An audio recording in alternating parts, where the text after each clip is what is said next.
Hello, Welcome. Christina. It was a time ago. We were speaking a month ago or something. I think it was last month. Yeah. Yeah, and I'm so happy that you wanted to be a guest here on the podcast because I'm jumping a little bit forward. We will go back, so you will tell who you are. But for me, you're like one of the first ones. I'm not saying leaving clinical dentistry, but speaking up about a lot of things that dentists couldn't speak about and connecting a lot of dentists. So you're very special to me Oh, in that way. Yes. well, thank you. So I'm excited to be welcome. here with you. Yes, me too. So tell us who you are. Who is Laura? Yes. So, well, let me say who is Laura in the context of why are you and I talking, right? So I am a recovering dentist. I practiced dentistry for 10 years and I hated it. I'll just come out and say it. I hated practicing dentistry. And it was a very painful 10 years of my life. And in year 3, I realized that I wanted to leave. So it then took me 7 long years to make the change. And in 2011, I quit dentistry and had a career change. And I started doing lots of different things, which ultimately led me to now I'm a career coach and I help other dental professionals really design their dental careers and their lives on their terms. And that could be anything. Sometimes it's a total career change from dentistry. Maybe it's changing your schedule and bringing in side income so that you can get over all the boredom of doing the same thing day in and day out for 30 plus years. So it's really just about helping other people do the thing that was hard for me to do back when there was no one talking about this. Yeah, yeah. Because you went through pretty difficult moments. Tell us a little bit about the article. Yes. So, well, a little background to how the article came into being is I was so stuck. I didn't know what to do. I knew that dentistry wasn't working for me and I'd invested my whole life into it, right? We invest our time, our money, our identities. So I just knew that I didn't want to do that, but because I was so entrenched in this identity, I didn't know what else I wanted to do. So I started blogging, and that really helped me reconnect with myself and really see that I did have some creativity that I could really cultivate. And that was amazing. And then one day, so I was blogging about food and travel, 2 things that I love. And then one day I saw a blog post that was titled 10 Reasons I Hate the Dentist. And this was a young girl. She was about 20. Her mother was a hygienist, and she was writing this very funny, haha, blog post about how much she hated the dentist. And it was a joke, right? But, there's always a lot of truth in these jokes. So when I saw her blog post, it was right when I was about to leave dentistry. And so I decided to write an open reply. And my blog post was 10 reasons your dentist probably hates you too. And that post went viral overnight. Literally Oh that night it went gosh. viral.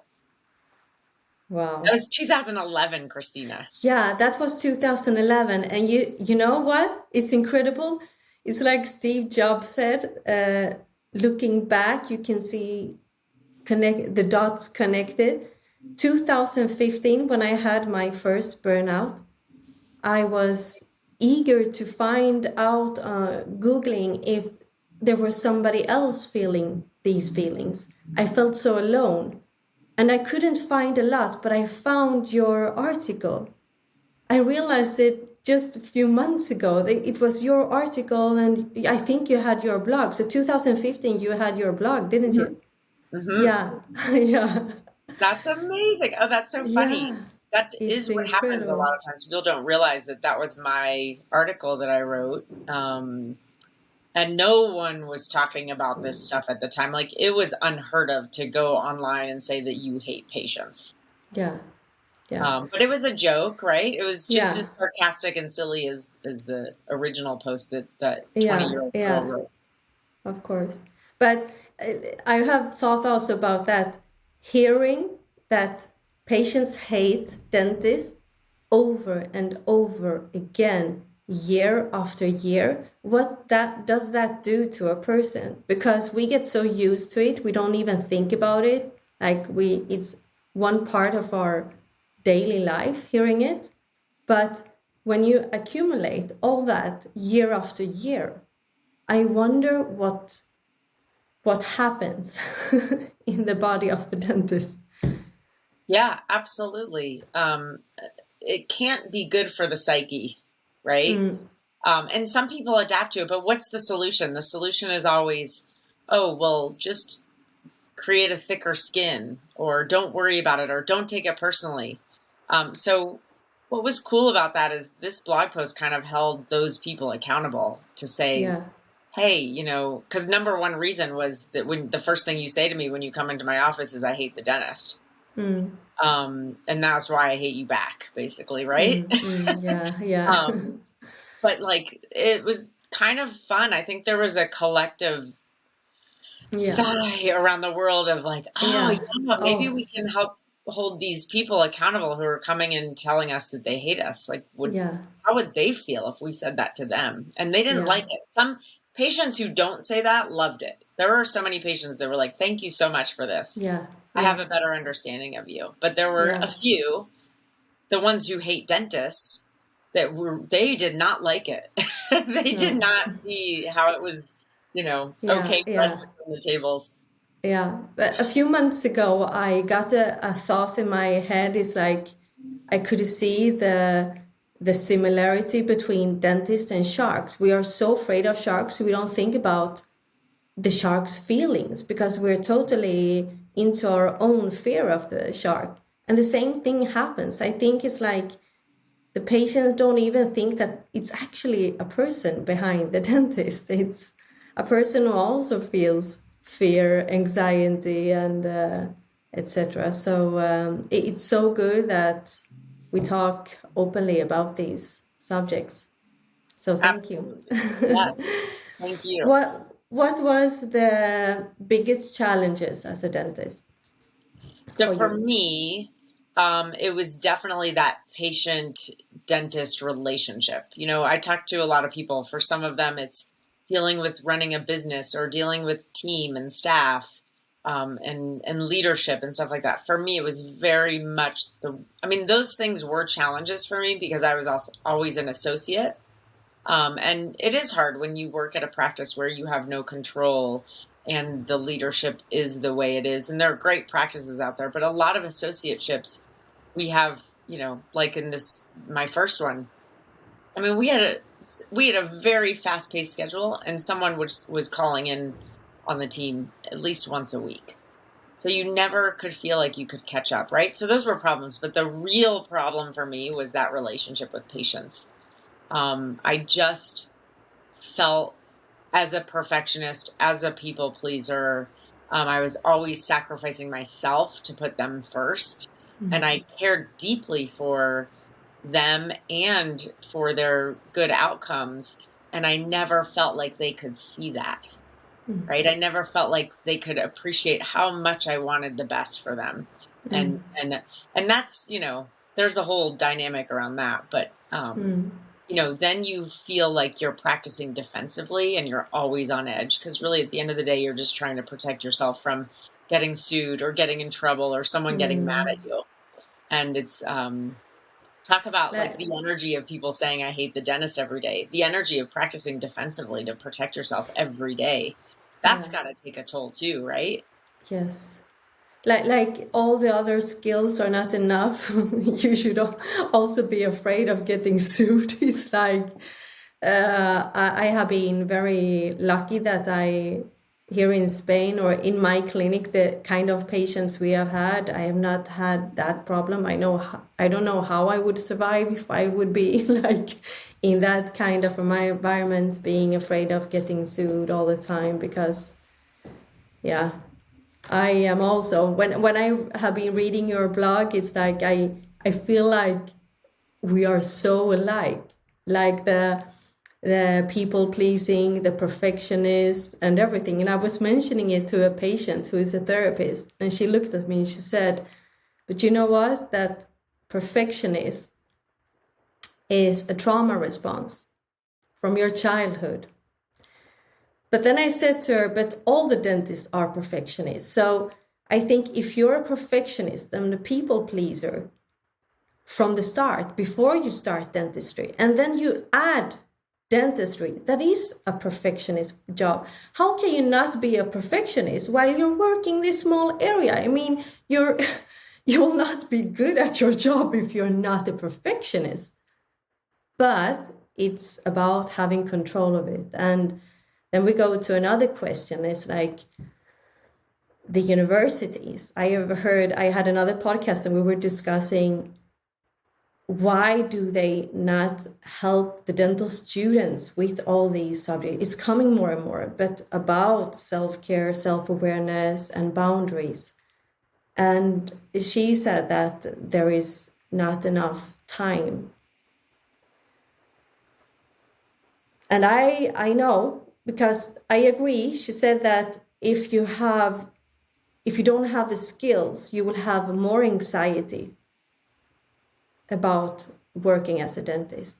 So how do you think it would be possible to incorporate these subjects into dental studies? And would it help, you think? Yeah, I think that's a great question and a great direction for us to go. And in thinking about why isn't it already happening, it's totally time. But maybe we should learn more about that instead of histology or biochem or something, the things that we don't apply. But, this is where, as a profession, maybe we can create a movement where people recognize that they will be better off pursuing these avenues on their own.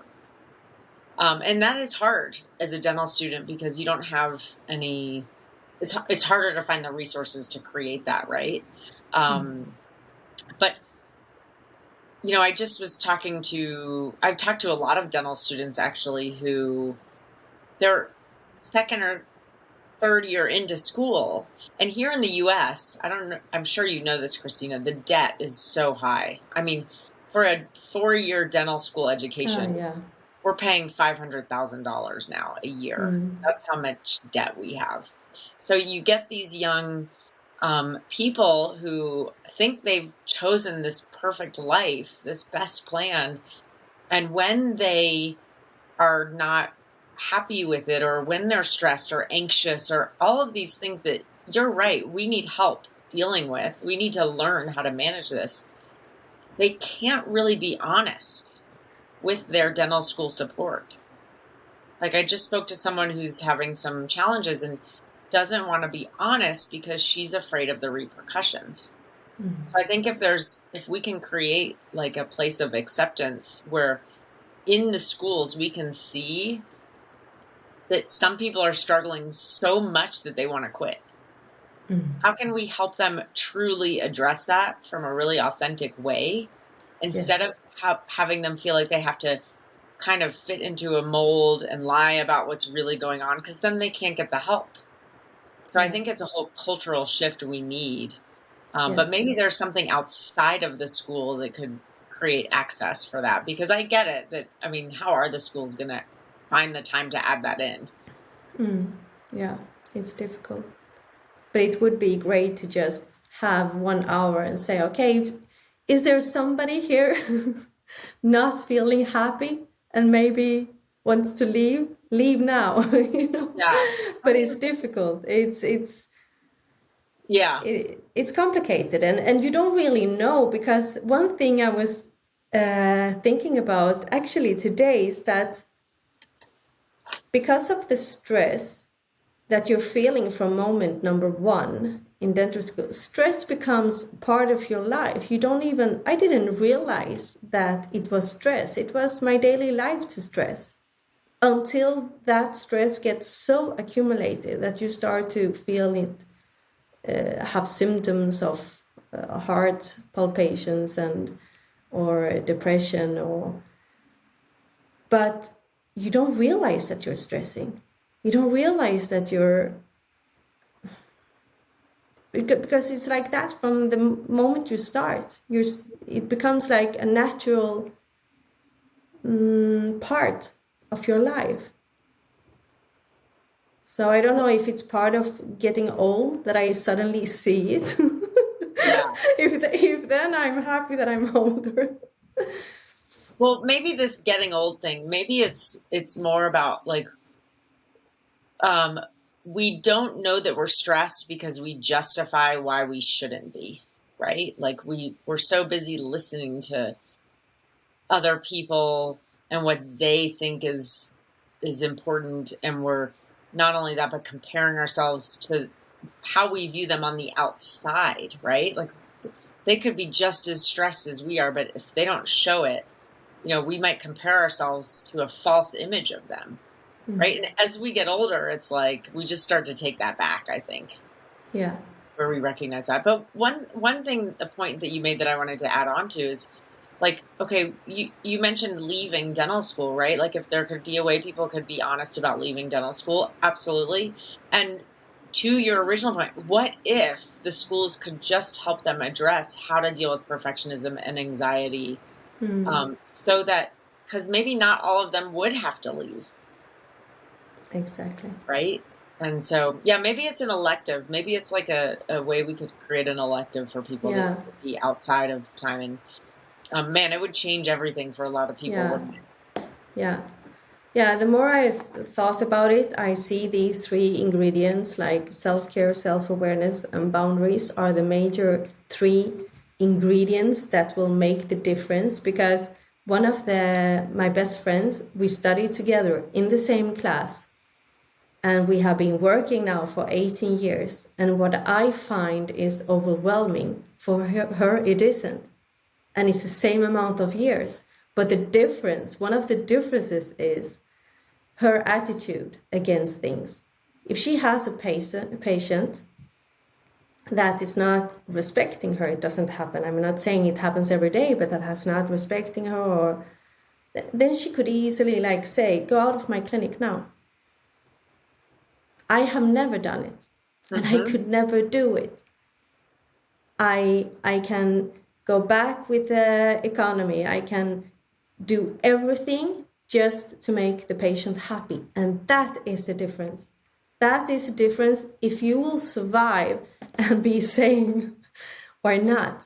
And that is so important, that somebody during our studies, I don't think that you should learn it when you're 40 plus, because it could be too late, because it has already happened too much. And then it could be, like you were mentioning in our other discussion, abusive marriage. Please explain that, because it's really a good way to explain a little bit the feelings. Yeah, and I love what you just said. I just wanted to acknowledge that. But yeah, with the so I compare dentistry to a marriage in a lot of ways. And what you're referring to is some of us, we get stuck in an abusive relationship with our dentistry marriage. And the comparison I make is not at all to dismiss someone who's in an abusive relationship. It's actually to show how bad dentistry can be for some of us. I think if people don't experience that, they don't realize that is a truth for some people. And so the way it's like an abuse is like you're getting beaten up every day by dentistry, right? Whether it's your patients, whether it's your own perfectionism, whatever it is, you feel beat up by going to work all day in dentistry, and you want to leave, and you try to leave, but you can never really leave because you always get pulled back into, oh, well, I make good money. Dentistry loves me. I get a lot of respect. Dentistry loves me. I have no other options. So what else would I do? And it's like that pull of that relationship. I mean, that's what happens in abusive relationships, right? Is people want to leave, but they can't. They want to leave because in some way they're getting beat up, but they can't get themselves to leave. And ultimately they can, but they feel like they can't. And that's what happens to a lot of us in dentistry. If it's not quite Yes. what we want, we just feel totally trapped. Yeah. Yeah, I think the desire of leaving has to get bigger than the fear. Absolutely. Like that's what drove me, was this total desperation. And people might think that sounds weird at times, that like, how can you let your desperation drive you? When you're in enough pain, it's going to drive you. Yeah. When you're not in pain, a lot of times, why No. change? Yeah. Yeah.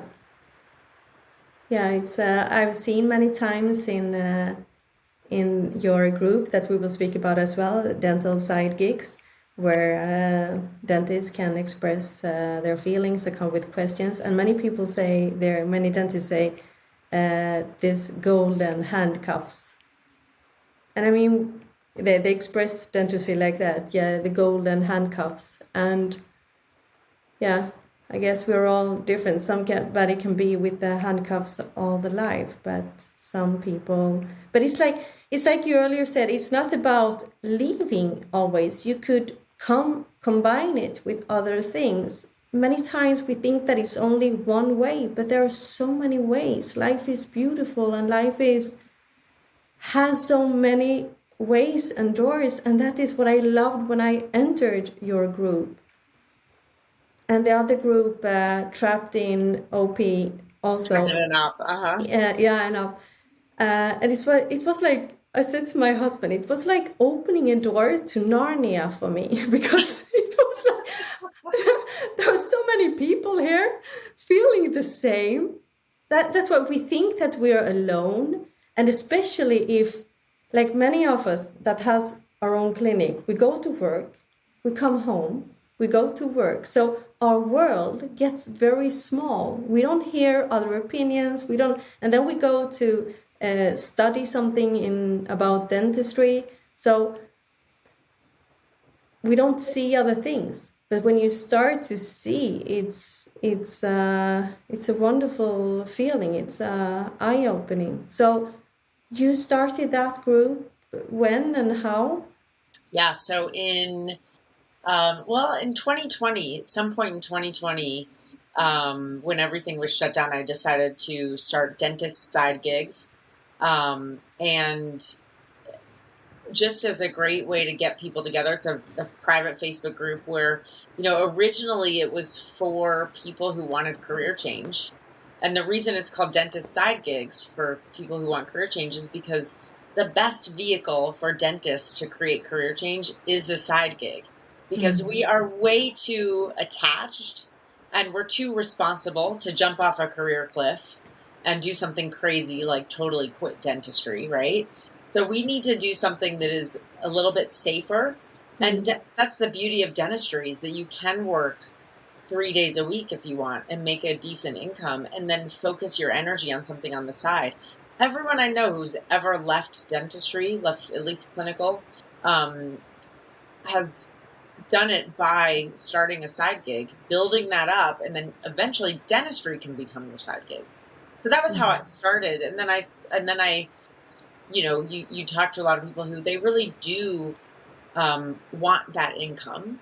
So if you really are attached to that income, then just do it 2-3 days a week, right? And why not? And people try it.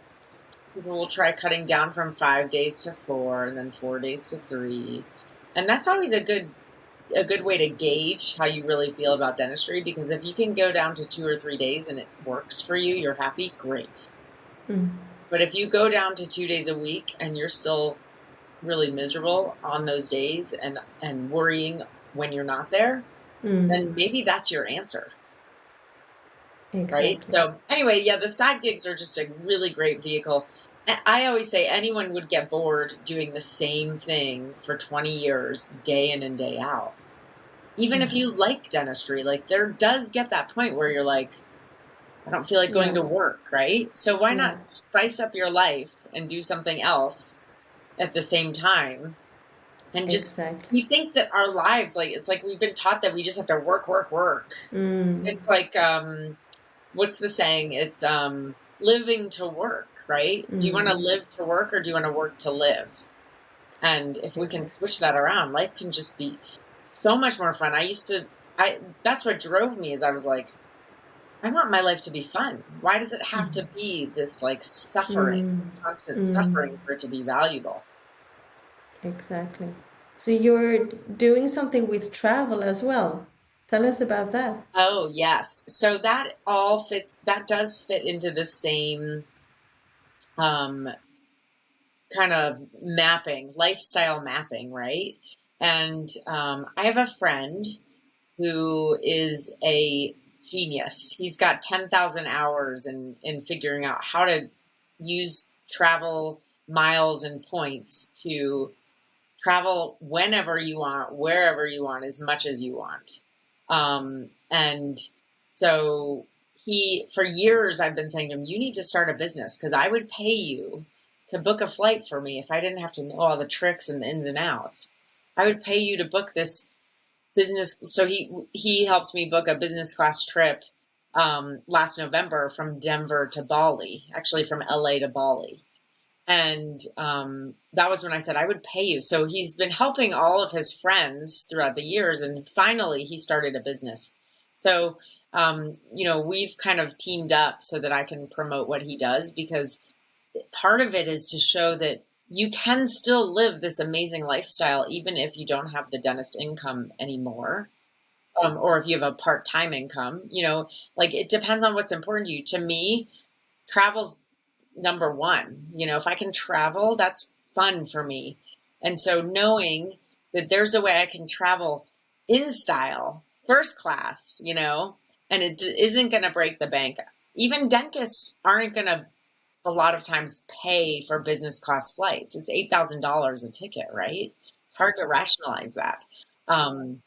So that's part of the lifestyle, is like to show people that you can have a lot of the luxuries even without having that full-time dentist income. And this method isn't hard.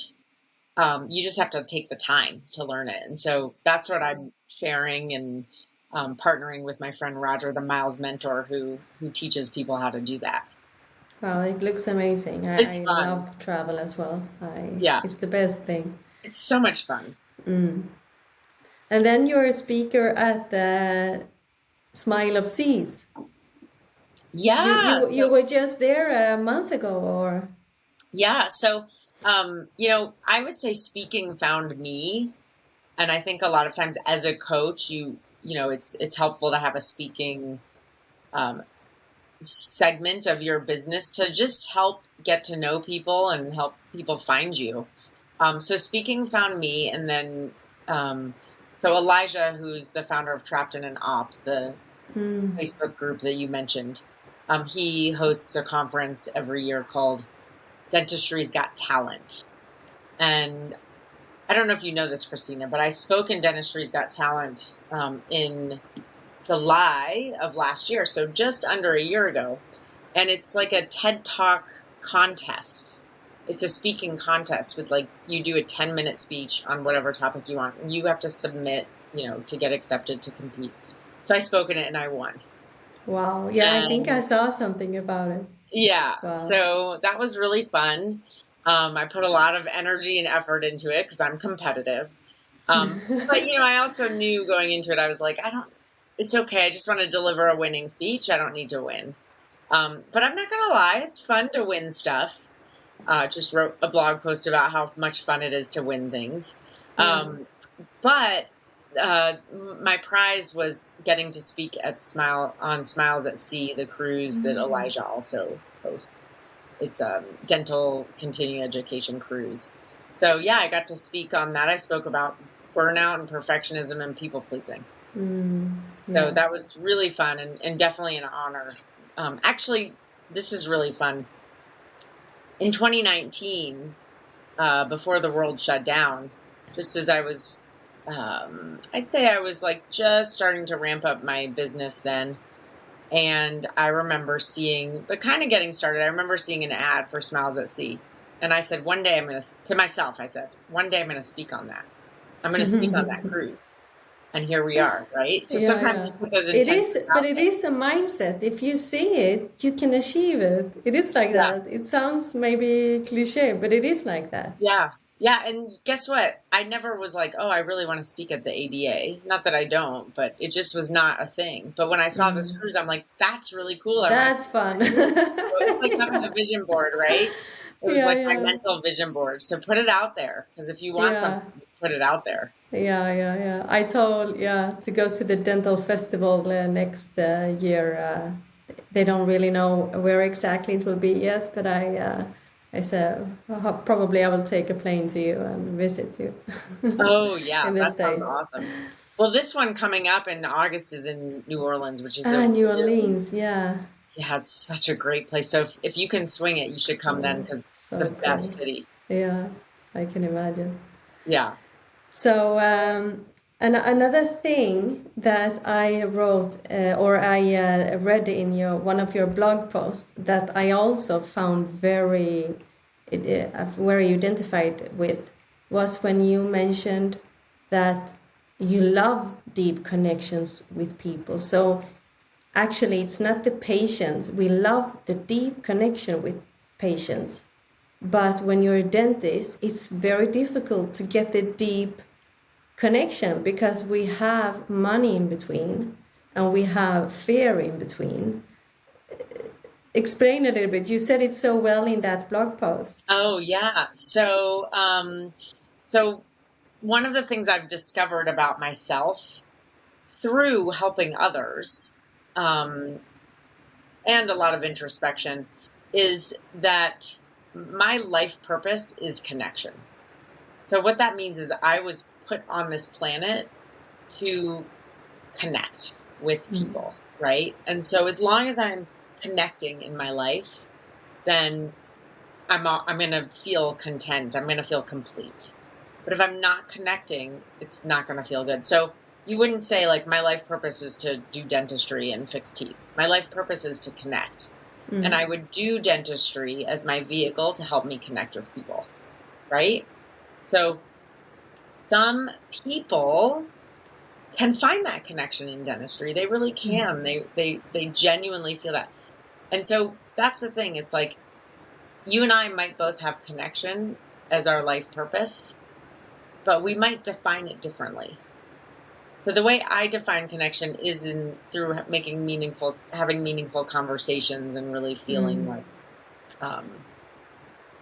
the other person and I get a chance to really mesh and become one in a way. Become one is such a weird phrase, but you know what I mean. Yeah, I understand. Yeah, It's yeah, it's it's really like understanding and seeing each other and just connecting. I'm using the yeah. word to define the definition. So, but one of the things that I found was even though I was really good at having conversations with my patients and connecting with them on that level, there was always this barrier between us. Like we were on the opposite sides. Like my agenda was, well, let me rephrase that. Their agenda was to stay out of my chair and keep their money. And my agenda was to help them fix their teeth, which requires being in my chair and spending money. So we have opposite agendas. So I That is always so felt good. that between us, like this Yeah. big chasm. And that chasm manifested in a way that I never felt like we truly were connected because I didn't feel like they understood me. And though I tried to understand them, and I'm a patient, so I can understand them, they're not a dentist, so they can't understand me, right? I just never felt that like I was understood. And that's part of what I need for connection. And so Mm. not only was there this chasm that I couldn't feel the connection, but because of that chasm, it was actually the relationship was the opposite of connection. Mm. And so looking back, it makes so much sense to me why that environment and why that work was really broke me down so much because I couldn't Mm. experience the one thing that I need to experience in life for me to feel happy and content and complete. Mm. Does Yeah. that cover it? Yeah, totally. It's so well said. It's so, and like I said, it feels like it's me saying it.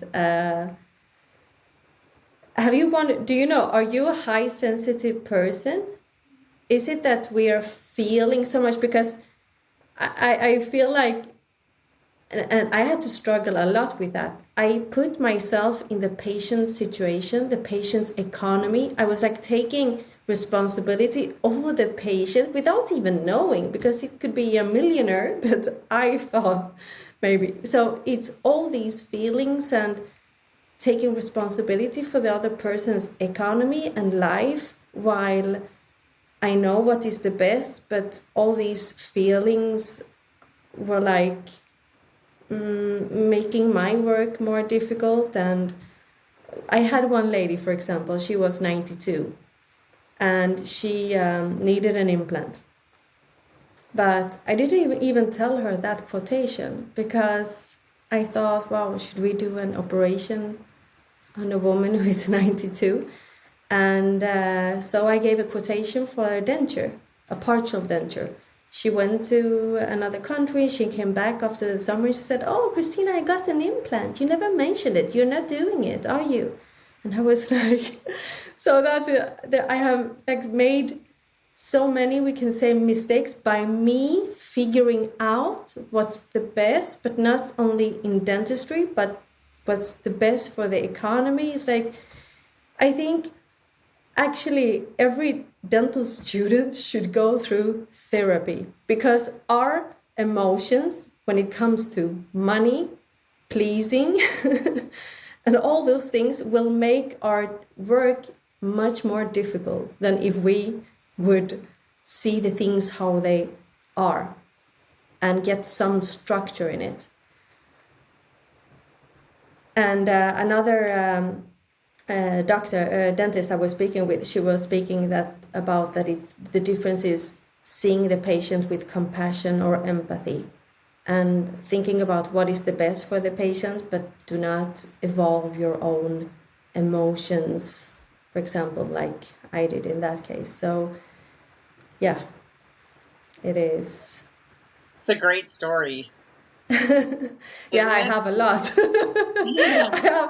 I have a lot of crazy stories. Yeah. But Well, that is. there's two things that happen when we think that I think we need to take responsibility for others. And our intention behind that is because we want to help them. And we want to also avoid uncomfortable situations, right? There's probably a part where you don't want them to think that you're selling or whatever it is, Exactly. right? So so when we're taking responsibility for others, there might be some selfish intentions behind it, which is just mainly that we want to feel happy and comfortable in that situation. But when we feel responsible for them, it actually shifts from being a responsibility to a burden. Right? And that's where we draw that line, because responsibility, we all have responsibilities. But when we are carrying other people's responsibilities, they become our burdens. And it's just not sustainable. And then here's another way to think about it is to your point with the empathy and compassion. I love that. And basically say the same thing in a slightly different way, is that like if we were to look at the difference between sympathy and empathy, like sympathy is feeling sorry for others. And when we get to empathy, true empathy, there's no judgment of others. And feeling sorry is actually a judgment. Even if it comes from a good place, it's love and care, right? So how can we remove whatever judgment it is? Because in a way, if we feel sorry for them, so we're going to, carry their burdens and try to fix it for them, we're actually dismissing their power as a human being to be able to handle whatever adversity it is. Right? And it's not really our jobs. No. So I don't know, just another way, Yes. another dimension. Yeah. What did you want to become when you were a child? How come you entered dentistry? We start with the child. But what did you want to be? That is a really cool question, and I honestly don't remember what I wanted to be. Like, I don't think I allowed myself to be a creative thinker in that way. I think I just, and I would bet, I've not thought about this before, but I would bet a lot of dentists had a similar experience. You know, I didn't dream of, you know, being a fireman or firewoman or, right? Like, you know, a lot of boys, that's sort of the cliche that they want to be a fireman when they grow up. Or an athlete. I don't remember. I mean, maybe as a very young kid, you want to be a teacher because you're in school and you see your teachers. But that's, you know, beyond that. No, I wasn't. I think maybe, however it was taught to me by whomever, I don't know. It was about being practical and responsible and doing. I mean, there was a time I did want to be a dentist as a kid. Actually, I wanted to be an orthodontist, because I wanted to help people, because my experience, but that was not until high school, really, getting my braces off. But I think so many of my dreams were what I thought what other people wanted for me. And that's what gets us here. So even to that point, it's like, you're here, you skipped the dreaming, I call it dating your career, to find out what you love. Why not do that now, right? Like, why not go now Exactly. and reconnect with yourself and figure out as an adult, what do you want? Exactly. It's such a liberating feeling to really connect with yourself, your authentic self. Yeah, I have not done it until really now. And it's right. really like I said to my husband, it feels like I'm a like newborn baby again, seeing things with new eyes, listening to the birds, you know. From the outside, it can look like you're a lunatic, but it's like seeing life, having time again, and Yeah. just, And yeah. Christina, what if you looked at your journey in dentistry as you getting to know yourself, right? Like, we always look at dentistry as that's the end goal, that's the final destination. Yeah, And, you know, I picture it as, why can't it just be one of the stops along the way that's part of the process of helping you figure out, right? So instead of I it being believe your in that. marriage, it's like it's the career you dated, or it's a career you married and are going to divorce, or maybe you're going to, you know, Exactly. bring You in a know, side gig. I have the thought of life that I think that it's, without it sounding like a hippie or something, like Woo woo. like magic. Yeah, it's not that kind, but I think there is a reason with everything. Because a lot of things, when I look back at my life, why did I meet that person? Why did that happen? It all has a reason. And I truly think that we're sitting here today with our experiences, telling this that it's not easy. It feels like easy now, but we have been through hell, and not hell in our minds, to leave something you have been fighting for. And like you said, it's dentistry is even more than a marriage. It's like your persona. Who am I if I am not a dentist? But it is like Manuela said in an earlier post. She's a dentist who's now a teacher in mindful dentistry, and she I know said her. that. I know Ah, you Manuela. know her, Yeah, I yeah. do. Yeah, she's awesome. This world is small. Yeah. And it's like she said, it's not that we are leaving dentistry. Dentistry has so many different ways of expressing, and we're doing something really important for the future dentists here. We are speaking about important things that will avoid depression, avoid burnout, because you can do it, but you have to have the right tools. And I also feel, I know maybe I'm saying too much, but I don't feel that everybody fits. Just because you have good grades doesn't mean that you're fitting to become a dentist. And I think that most of us, we don't know what it is. You know how I became a dentist? I wanted to become a psychologist. So it's very ironic because I always wanted to have deep conversations. I even had to buy a book. I have a book here in front of me, Better Small Talk, because I don't like small talk. I like deep conversations, deep connections. I'm good at that.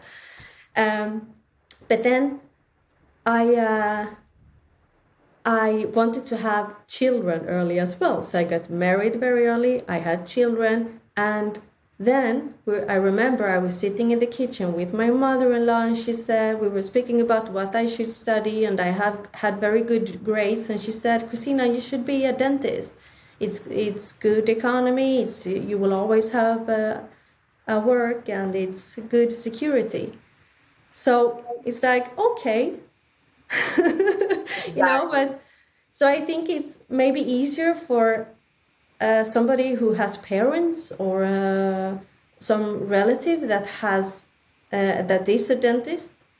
Then maybe you have seen more. But if you haven't seen dentistry, you haven't seen what it means to be a dentist, maybe you should first. The best thing would be to be in a dental clinic for a month and see, is this for me or is it not? But that is maybe difficult to do practically in life, but it would be a good thing. Yeah, I think it's a great thing. And at the same time, two things. One, I know people whose parents are dentists and they don't like dentistry. So there's actually more pressure for them to go in. It was not so easy, huh? It's not so easy, exactly. Not so easy. And then I have another client who was a dental assistant her entire life, like from the time she was 17.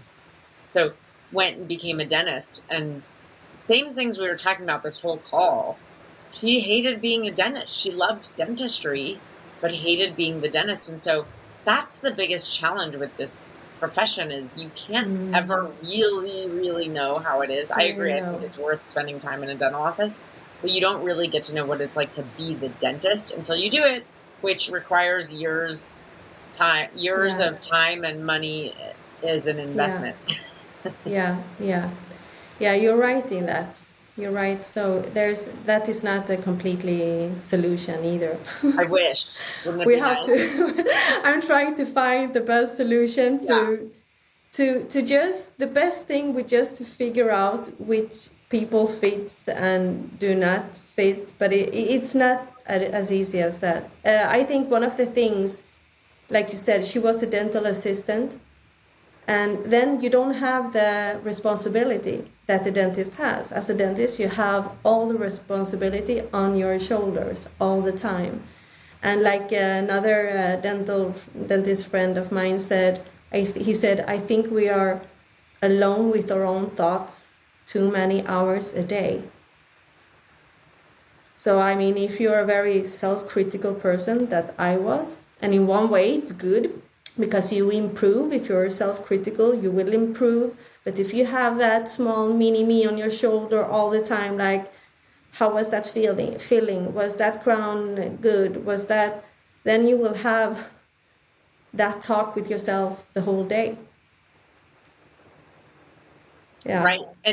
And I also hear a lot of dentists say that, you're with people all day long, but it's a really lonely profession. I could feel when the patients went out from the room, I could feel like, take me with you, that feeling. Oh, you're going out? I want to go out too. It came, I had that feeling many times. And you know what happened the last years? That I think we can fool ourselves for a certain time, but it will come to a point when you cannot fool it. It will show in some way. You can get a chronic disease, you can get depression, but you will have these small signs. And because I like you said, I love connections. The later years, I realized that I worked with the patient, and then I wanted to talk with them. And they were like, I could see in their face, like, okay, you're talking long time. And I could set up if I had a patient that was really fun, that I felt like I got good energy and we were speaking, I set up a lot of time and we're just sitting long time there to connect. I needed the connection. Yeah. Absolutely. So, yeah. Wow. So I don't know if there was something. I think we have gone through. Yeah, this one is good. What would you tell is that everybody asks in the end. But what would you tell your younger self with your experience you have today? Mm. It's changed over the years. Maybe a couple of years ago, I would have said, don't choose dentistry, do something different, get to know yourself first. But I really believe that the process we take is the getting to know ourselves. I talk to dental students. I don't talk to dental students as much as I talk to dentists, but when I do, it just always feels like I don't know how to help you because, how do you know your answers? When they're questioning, should I go to dental school? Well, one, don't go if you're going for the money, right? Because it's too much of an identity type of career that you won't be happy. But when people can come up with a list of why they want to go, and rationalize why, and yet they keep saying, "But I'm not sure because of this and that." How are you going? Sometimes you just have to experience life to get your answers, right? So I wish I could say to them, "Yes, you should go," or "No, you shouldn't." So that's kind of the philosophy I think about with myself. Is those were painful years. Like the first 3 in practice were painful, but I had hope that it was going to get better. And in year 3, when things weren't getting better, was when I lost hope, and that was the worst. So yes, they were painful years.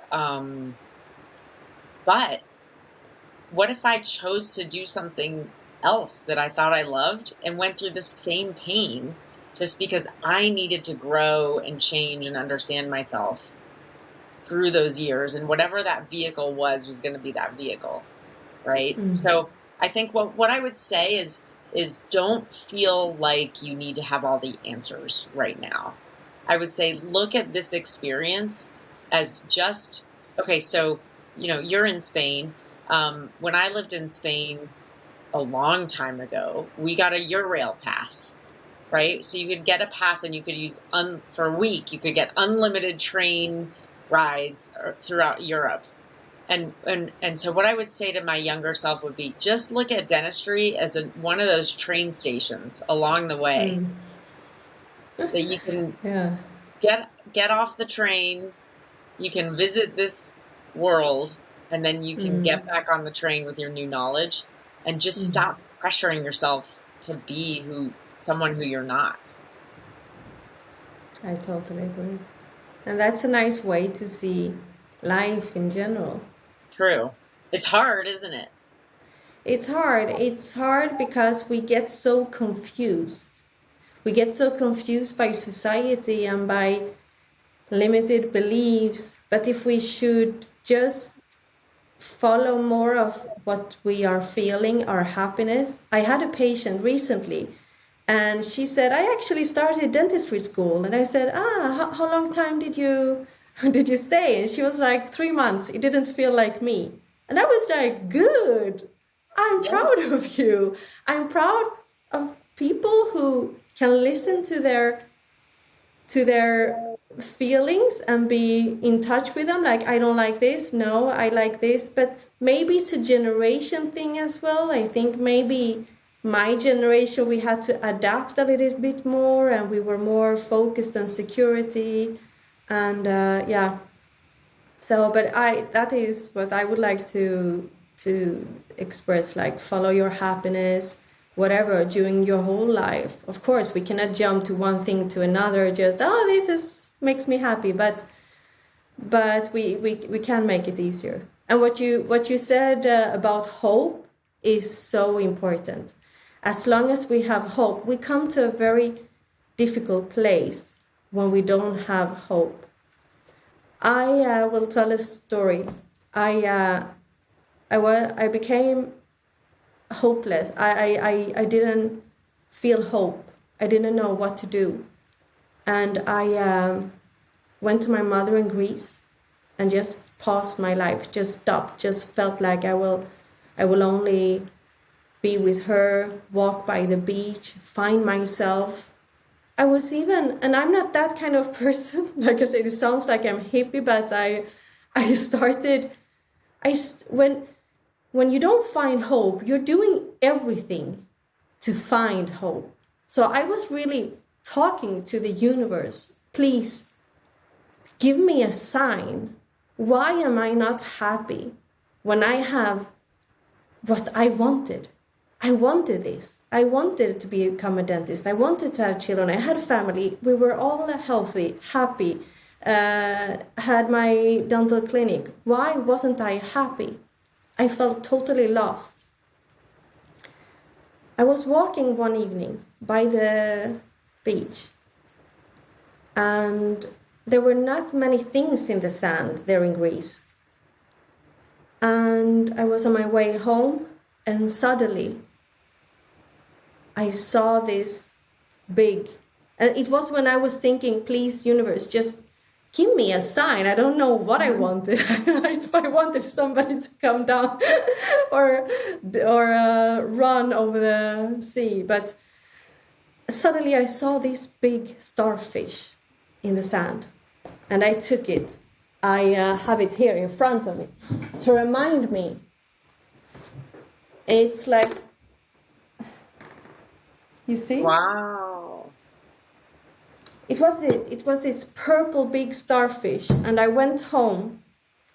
And now, first of all, I didn't have any Wi-Fi, so I couldn't see. How do I know if a starfish is dead or alive? But it didn't move, so I took the conclusion that it was dead. So I took it home and I Googled it immediately, and it stands for renewal, intuition. You know that the starfish, they can lose their arm and a new one grows out. They can lose their whole body and just have a piece of them, and a new body and all the arms comes out. They don't have any eyes. They follow their intuition. It has two sides. So I felt this strong hope. You can pick hope from anywhere, but there is always hope, and there is not only one way. The important way is for you to be happy. I love that. That is a great way to leave this, right? Is with hope. And studies show that when we have hope, we're happier. Yeah. We don't even have to have the thing yet, but having hope about the thing or whatever, that makes us happier. Yeah. I So even read that. Hope, right? No. And even I read about feeling lucky. People who think they're lucky has more success. So feel that you're lucky. Feel that so you will have success. And what is success? Oh, that is another. Success for me, It was never about money. For me personally, dentistry was not about money. It was about deep connections. Right. Yeah. Thank you so much. Thank you so much, Laura. Yeah, it was already an hour here. I know. How is that possible? I feel like we just have like 10 more amazing. That's a good sign. That's a good sign. That's a good sign. But I know that we will catch up, and I will come over to the States and be DJing for you. Oh my gosh, I want to come to Spain. I need to get back over that way. Yeah. Thank you for having me. Come over whenever you. Thank you, and thank you for everything you have done to so we don't feel alone with all our feelings. Thank you, Laura. Thank you, Christina. Thank you. Bye bye.